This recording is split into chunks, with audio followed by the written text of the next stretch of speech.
He was injured on a mountain. The woman saved him. But the next morning, there were 70 armed men surrounding her house. Why? Once you learn the truth, it'll take your breath away. By the way, we noticed something small. Most people who watch these stories aren't actually subscribed to the channel. Maybe we get caught up in the moment or just forget to hit the button. But your support truly helps us keep creating stories like this. If this story moved you, don't forget to like the video, share your thoughts in the comments, and subscribe to the channel. The snow wasn't falling gently, it was falling with purpose. The white sheet descending from the sky wasn't dancing. It was landing with intent, swallowing everything in its path. The fence posts had disappeared. The woodpile had melted into shapelessness. The horizon had long vanished. But in the slanted cabin on the high hill, Emma Richter moved as if nothing had happened. She was quiet, a woman who had learned silence and claimed it. 58 years old, widowed, alone, but unbroken. She had buried her man, but not her grief. Her face might have lacked wrinkles, but her heart bore marks. And yet, it hadn't shattered. Her hair, once a dark walnut brown, was now threaded with silver. It hung down her back in a thick braid. She didn't look in the mirror anymore. Because here, beauty didn't warm you, didn't feed you, and didn't hush the whispers of the night. Here, survival didn't belong to the beautiful. It belonged to the tough. She pushed another pine log into the stove. As the flames slowly lit up the room, Emma stretched her hands toward the heat. Only the hissing of the kettle and the creaking of the roof kept her company. The old Bible on the shelf hadn't been opened in years. Not since her son stopped coming home. Not since her husband didn't wake up one morning. That's when that book had closed for Emma. Just then, the sound of the wind changed. Heavier now. Carried something. Emma straightened up. Out here, you learned what the wind carried. And what it kept. Then came the sound. A dull thud on the front porch.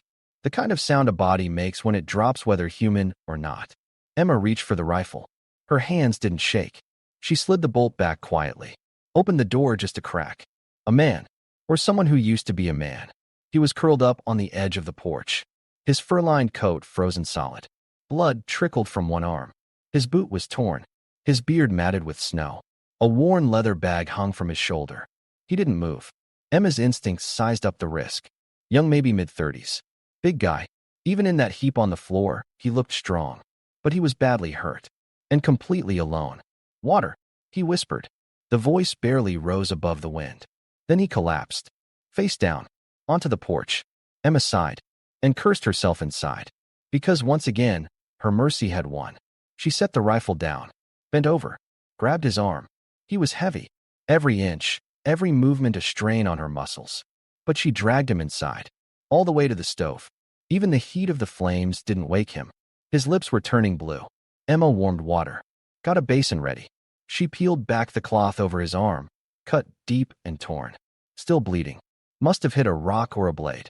She cleaned it. Silently. Steadily. Never flinched. Don't you dare die in here, she told him, half conscious. I just cleaned the floors. She stitched the wound the way her husband had taught her years ago. No doctors in the field. Weak hearts weren't forgiven. Even unconscious, the man gritted his teeth.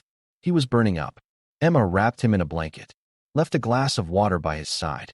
Stoked the fire. Then she sat in her chair, hands clasped in her lap, and stared, for a long time, without blinking. Don't you wake up, she whispered. You're just a stranger. Just a body. But when she looked at his face, at his jaw, something felt familiar. Maybe her son. Maybe the man her husband once was, young and full of belief. Or maybe just a ghost reminding her of a dream long dead. The wind howled outside. Inside, silence settled in. But it wasn't the threatening kind. It was the kind that waited. That night, for the first time in years, Emma spoke to the fire. The man lay still all night. Even when the firelight touched his face, his eyes didn't move. Emma thought more than once that he might be dead. But he was breathing deep, uneven, stubborn breaths. By morning, the snow was still falling, but lighter now. Emma quietly came closer, refreshed the water, and touched his forehead. The fever hadn't gone down, but his body was still fighting. That told her he wasn't someone who gave up easily. Eventually, his eyes opened. Pale green, a little hazy, but alert. He tried to understand where he was. Then he saw Emma. There was more exhaustion than fear in his eyes. He looked like a trapped animal. You're safe, Emma said. Her voice was neither too soft nor too sharp. She knew how to strike a balance. He tried to sit up, but his body wouldn't let him. He winced. Where is this? My cabin. You were freezing out there. His eyes scanned the corners of the room, the stove, the table, the chair across from him. Then he looked at her. You dressed my wound. Seeing as no one else was waiting in line, yes, Emma replied. He leaned his head back. His arms trembled with each breath. I need to go. Emma raised her eyebrows. That's not your decision. Your legs get to decide first, then your pride. He said nothing, just stared at the ceiling for a while. Emma cooked a pot of soup and placed the steaming bowl next to him. He picked up the spoon but didn't eat right away. After one sip, he lowered his head. Thank you, he said quietly. What's your name? Emma asked. He paused, then said, Lucas. Last name. His eyes dimmed. Just Lucas is enough. Emma didn't ask more. Not because she didn't want to know, but because she knew that every answer comes in its own time. As the days passed, Lucas got a little stronger. He was quiet, hardworking. He didn't ask anything, but after each task, his eyes followed every detail. He fixed a broken hinge, cleaned the stovepipe, split the firewood. But some things didn't change. He never fully slept. He always seemed to keep one eye half open. He watched the shadows, never looked in the mirror, flinched whenever a dog howled. It felt like he was waiting for someone or something. He had taken shelter, but he wasn't running.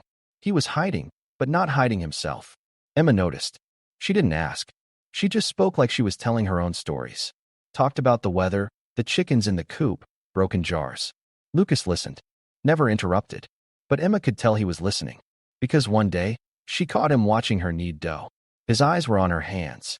You knead like my mother, he said suddenly, then fell quiet and walked away. Emma didn't reply for a few seconds. Then she spoke softly. You sleep like my husband did. Always one ear open, always ready to run. Lucas gave a bitter smile. So he was cautious too? He was a good man. But pain turns people into someone else. He was already gone before it happened. Lucas turned to the fire. Pain has claws. Emma nodded. So does guilt. For the first time, the silence between them felt friendly. Maybe a bond hadn't formed, but no emptiness remained either. A thread had quietly tied them, somewhere unseen, strong and silent. The next morning, Lucas stood at the edge of the porch, rifle in hand, eyes fixed on the forest line. Is something wrong? Emma asked. Lucas lowered his head. Maybe. Something old. What do you mean? My father. He doesn't like when I disappear. Someone might come looking. Emma shivered inside, but her voice didn't shake. My home has fire, food, and extra bullets in the cellar. If someone's coming, let them come. Lucas looked at her, really looked, and for the first time, Emma saw fear in this giant of a man. Not pain, not loneliness, real fear. Not fear of being caught, fear of being recognized, and the price that came with it. That day, the wind changed direction. The cold had a different sharpness than before, like it could pierce right through your chest. A silent warning of a storm that hadn't yet arrived. Lucas stood by the window in silence for a long time. As Emma poured him some coffee, she noticed his eyes staring off into the distance, beyond the trees. There was something out there. Or maybe just the memory of something that used to be. Who's your father, Lucas? Emma asked quietly. The man didn't answer. Not the answer itself, but the very presence of it seemed stuck in his throat. He wrapped his hands around the mug. A man who ruled with faith, he finally said. But a faith that didn't know mercy. Emma frowned. A preacher? Lucas nodded. That's what they called him. Preacher. But he didn't preach holiness, he forced obedience. Why is he looking for you? Emma's voice was soft, but direct. Because I walked away, Lucas said. Turned my back on him. On his rules, his blood, his legacy. All of it. And he doesn't forgive. He still thinks I belong to him. Silence. Deep and sticky. Emma's eyes gleamed. In that moment, she understood. This man's loneliness wasn't by choice. He wasn't just running from the past, but from something in the past that was still alive. My son was 20, Emma said after a while. One morning, he went out to check the traps. Only the mule came back. No blood. No tracks. Just an absence. Lucas looked up. His eyes locked with Emma's. My husband searched for him. For months. Then his feet grew quiet. And so did his mouth. Pain empties a man. Sometimes only his shadow is left. Lucas spoke barely above a whisper. You were left alone, too. Emma smiled. It was a painful but proud smile. It wasn't easy. When you lose someone, People lose you too. The phones go silent. No one knocks on the door. Grief. They think it's contagious. One day you wake up, and you're a ghost in the glass. Silence returned, but this time with a different tone. Familiar. Soft. The kind that comes with accepted solitude. I should go, Lucas said after a while.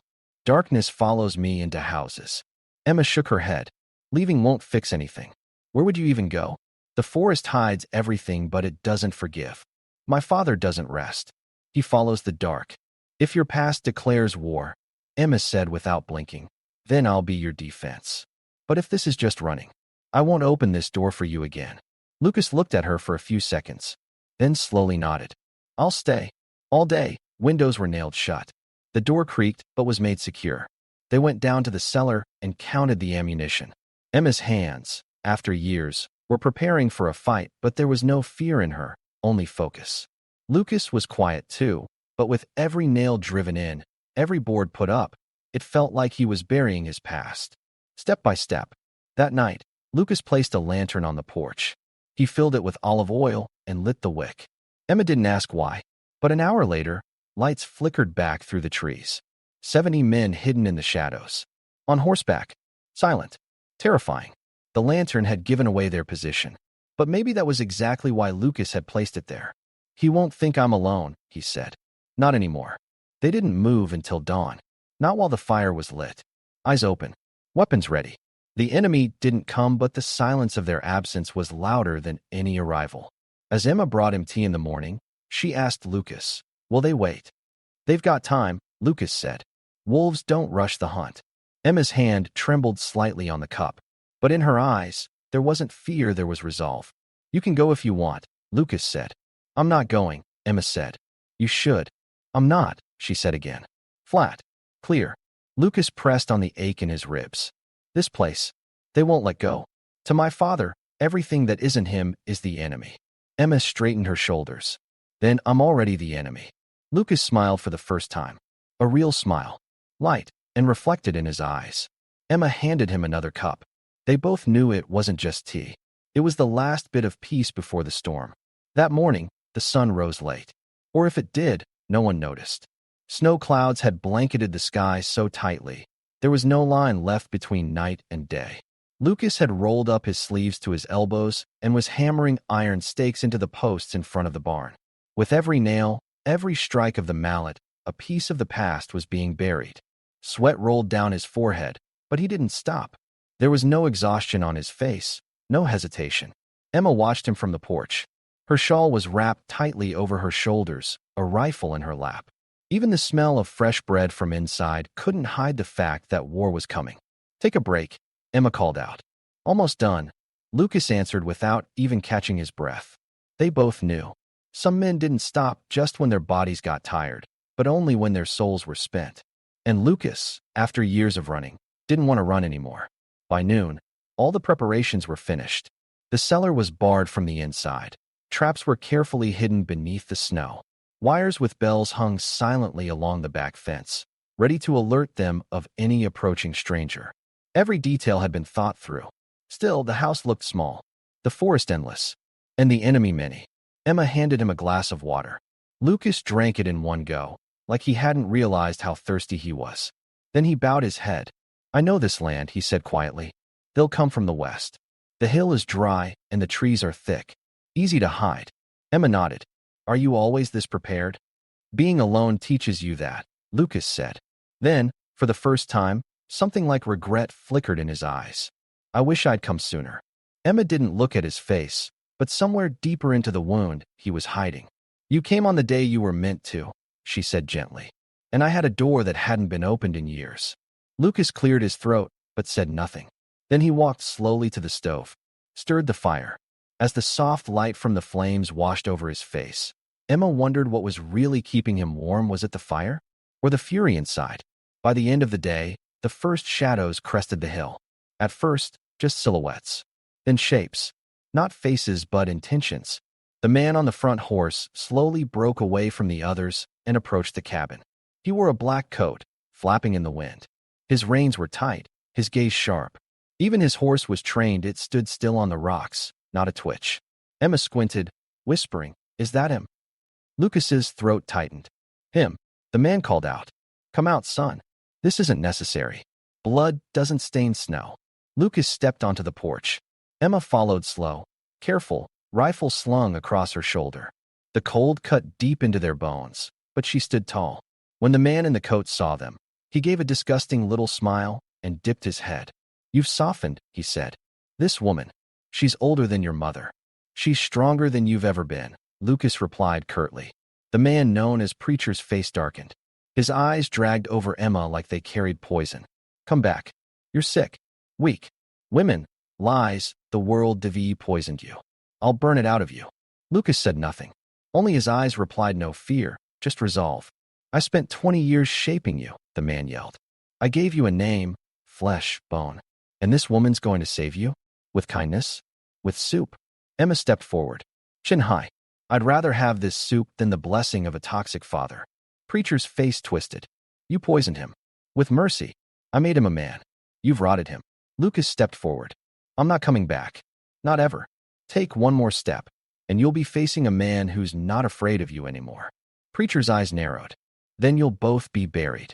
He turned his horse and rode off toward his men, disappearing into the trees. Lucas stepped off the porch and walked to the edge of the fence. His footsteps left deep, sharp marks in the dirt. They'll come at dusk, he said. They always do. Emma stood beside him. We're ready. You should run. I won't. Lucas turned his head. There was worry in his eyes. Why not? Emma met his gaze. Because someone has to stay. Someone has to show the world that you're worth saving. Lucas paused. For a moment, it was like he was seeing her truly for the first time. You really believe that? He asked. Emma wrapped her fingers around his. I believe in a man who chooses to carve wood instead of bullets. Yes, I do. That night, the storm didn't come. But the silence was heavier than any storm. The forest had swallowed the night. The moon was nowhere to be seen, only the faint glow of starlight filtered through the mist between the trees. Inside the cabin, it was quiet. Only the soft crackle of the stove could be heard. Emma sat in the chair by the window, pulling her blanket over her knees. Lucas sat across from her, his rifle resting on his legs, as silent as he was ready. He had cleaned the rifle twice that day, once out of fear, once out of habit. I used to feel like this silence was a punishment, Emma said. Lucas turned. And now it feels like someone's waiting. They fell silent, words suddenly useless. Just then, a faint bell rang outside. The first trap. Emma stood. So did Lucas. They looked out the window. In the darkness beyond the trees, shadows moved.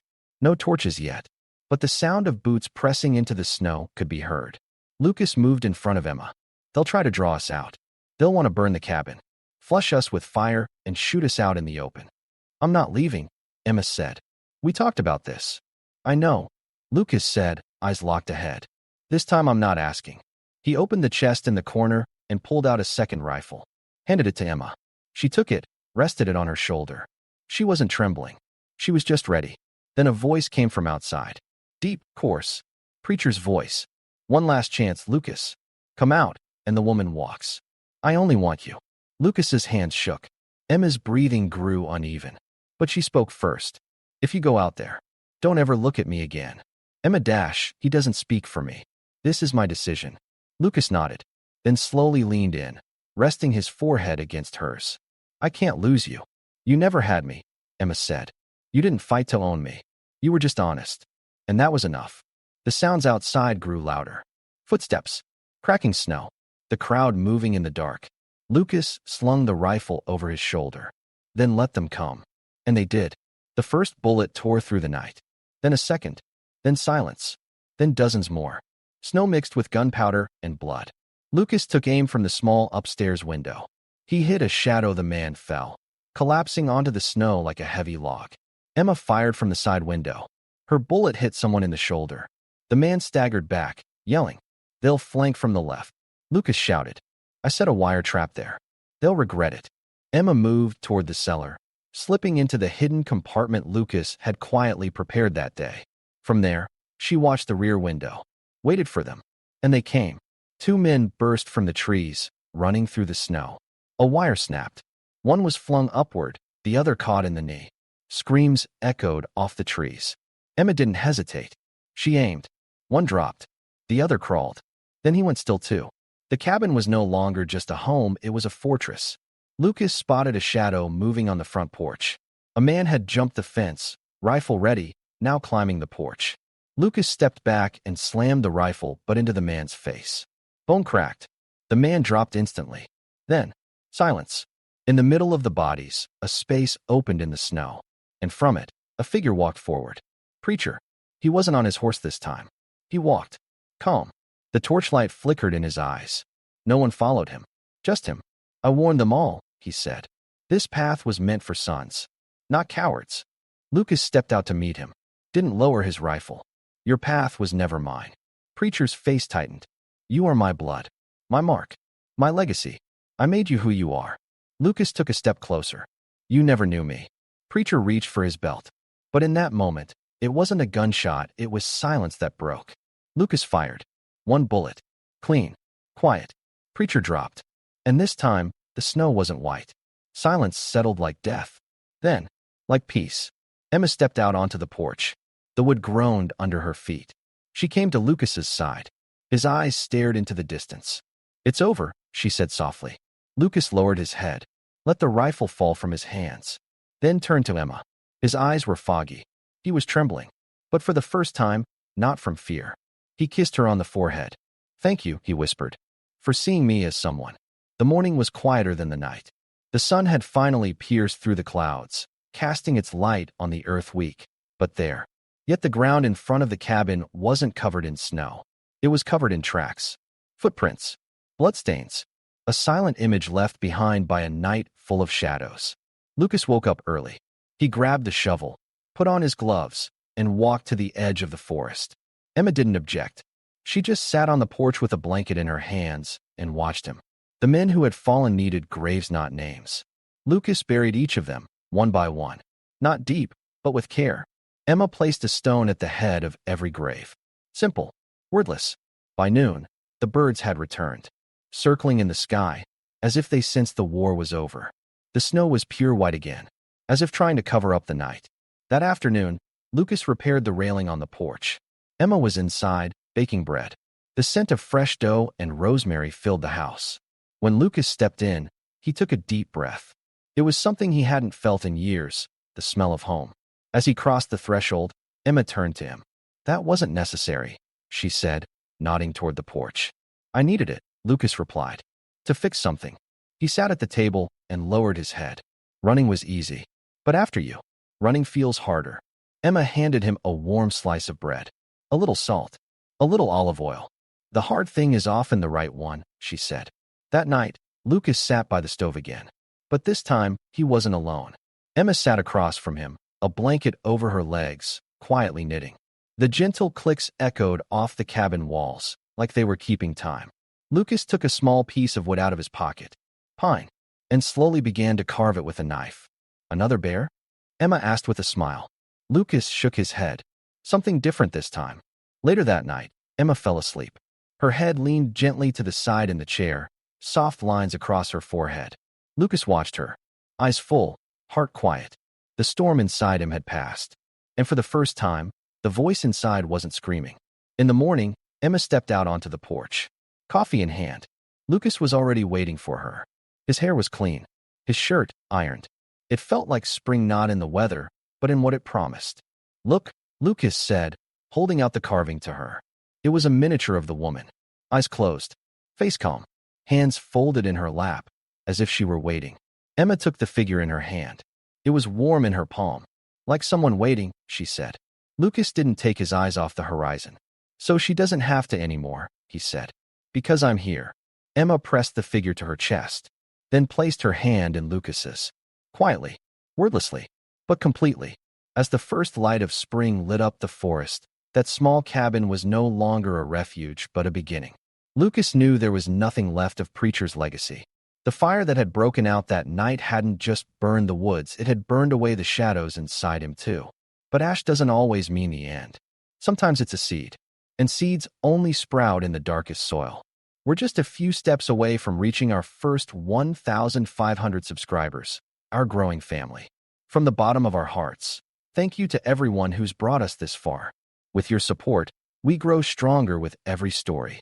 If you haven't subscribed yet, now is the perfect time.